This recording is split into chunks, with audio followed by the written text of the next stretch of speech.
Today I'm at Razza Pizza in New Jersey to visit my friend Dan Richer in his restaurant.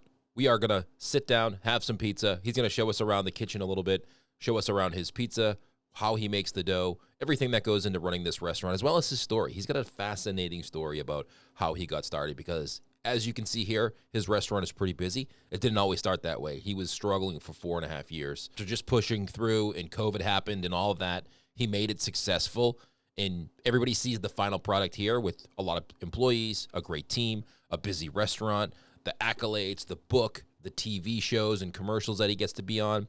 But nobody really hears the story about how it was a real struggle for him to get started, and I want to show that. But I also want to show you the work that you put in, what comes out of it. And we're going to show you around his restaurant. Everything that he shows us is fascinating. He's a dough expert. He's a pizza expert, but he's really fascinated with bread and really making a really high-quality pizza. One of the best pizzas I've had in my experience traveling around the country showing you these videos. Highly recommend you stop into Razza the next time you're in Jersey City. Parking across the street, so don't get intimidated by that. But for now, let's get into Dan's story and show him around the kitchen a little bit and just, see some pizza. Your podcast keeps me company on my commute home. So it's good to see your face and hear the voice at the same time. That's crazy. I know you were a guest. I think I was looking back in 2017 or 2018, a guest on the podcast. Sounds about right. Yeah, that's awesome. So this is your spot. Where are we? Yeah, we are at Razza, Jersey City, New Jersey. Been here for just over 12 years in this space specifically. And then during the pandemic, we built out a space next door and doubled the size of the dining room. Flew to Italy when I was in college. I actually skipped my graduation ceremony, flew to Italy, realized exactly what I wanted to do for the rest of my life, and then took small steps every day to get there. So I bought a failing restaurant that was pre-existing in 2006. I was 26, owned that for 10 years, sold it, and I've been here for 12 now. So the only similarity between our pizza and Neapolitan pizza is the size. It's a 12-inch pie. And the fuel source. The fuel source is the same. It's wood-fired ovens. But they're not Neapolitan ovens, which massively impacts the texture of the pizza. So you've been, we talked before the podcast started here. When you first started here, it was kind of a struggle for you. Oh, massive struggle. Yeah, it took 4.5 years to get enough people in the door to be sustainable. That's crazy. How did you continue to go? Drive. Yeah. That's it. I got a lot of gasoline in my tank, and I was running out of gas at that moment, and thankfully, that last push that I did made it happen. So let me just hop in here before we get to the sit down and showing you what we got. This is why I tell stories like this about pizza operators. First of all, because I was one and I am one, and that's what I know. But second of all, everybody sees the successful part, like Razza and Dan. He wrote a book. He has a successful restaurant. He's been in all of the news. He speaks at events, and everybody sees that. But they don't see the rough 4.5 years of him almost going out of business before he got to that point. And it's a lot of work, it's a lot of effort, and it's a lot of, being able to stick with it over time and having faith that it's going to work out, and nobody sees that, and that's what I want to show. So that's kind of why I wanted to tell that story before we got to the sit-down. And Dan starts bringing us over food, which you're going to see right here. Every bite or the things that you don't like. Okay. So it's our beet salad, pistachio. Is that where you say to kids? No. Eat it! Yeah.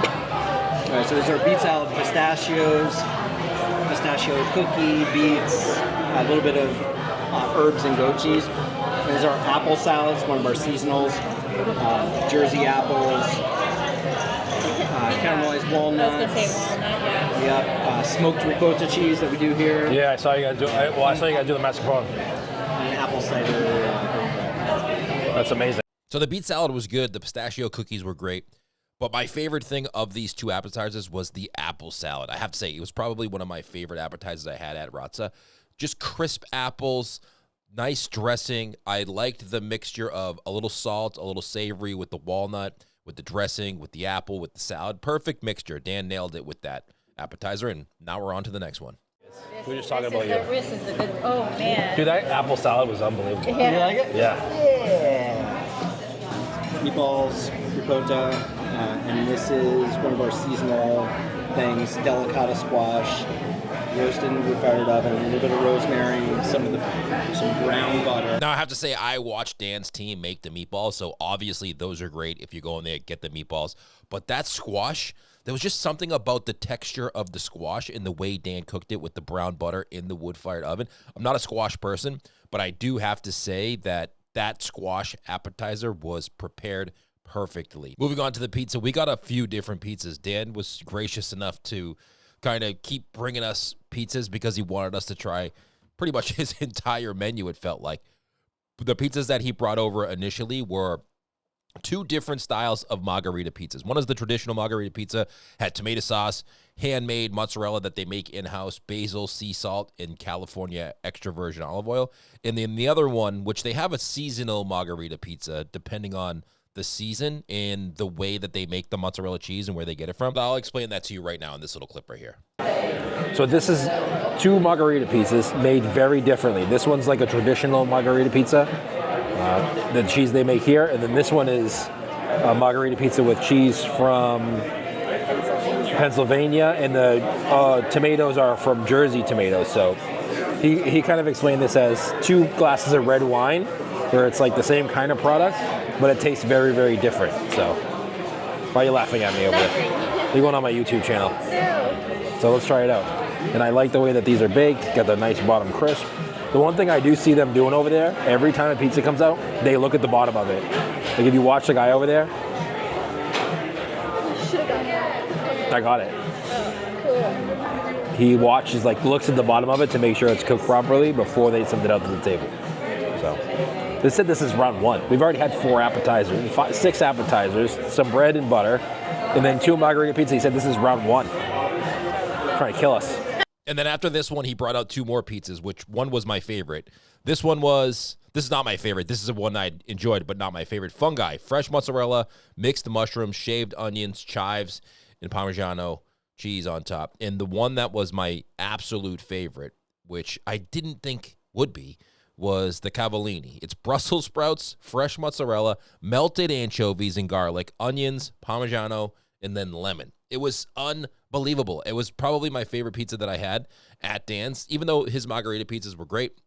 This one just had a real nice flavor. The Brussels sprouts were not overpowering. The anchovies were melted nice in the garlic. You could almost taste the saltiness of the anchovies, but not get overpowered with the fish taste. And then the garlic, onions, and lemon on top.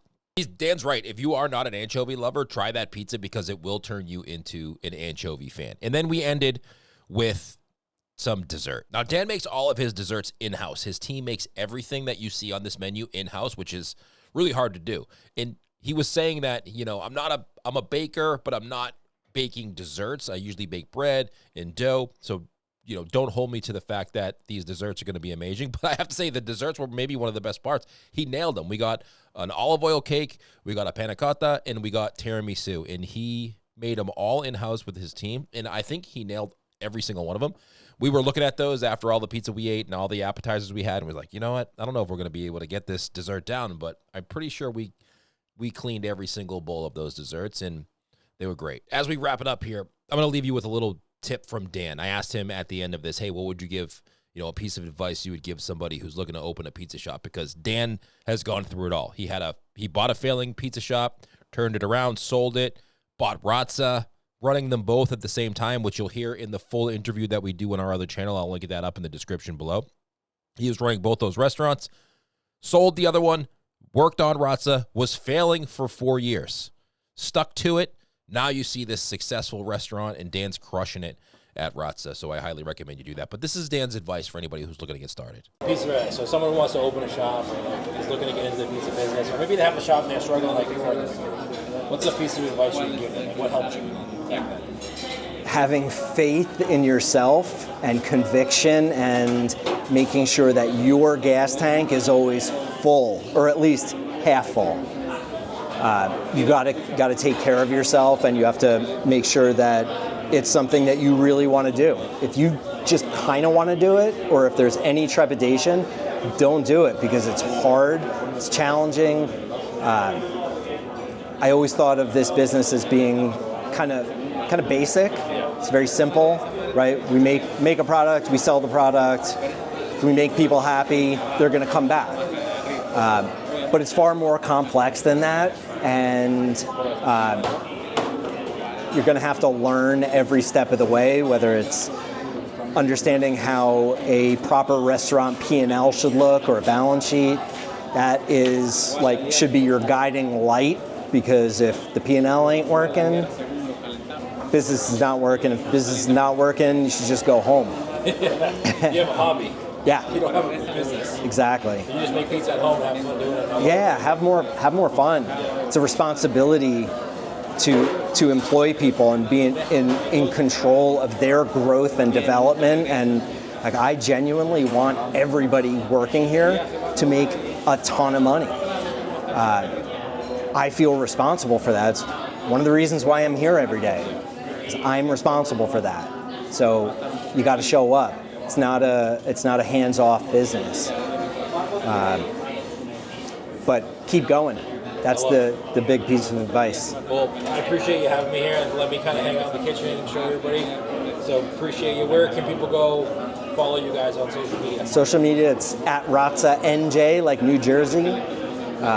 The website is razzanj.com, and I'm Dan Richer. We'll link all that up in the description of this video, so Love go it. check it out. I'm excited to go try some pizza now. This is the only episode that I'm not going to listen to on my commute home. You gotta watch it on YouTube. Oh, I got to watch it. Yeah, Yes. you gotta watch it on YouTube. Subscribe. My daughter's probably going to watch it, but I'm not going I'll to. send it to her. She might see it. Thanks, Dave. Thanks for having me, man. It's great to see you.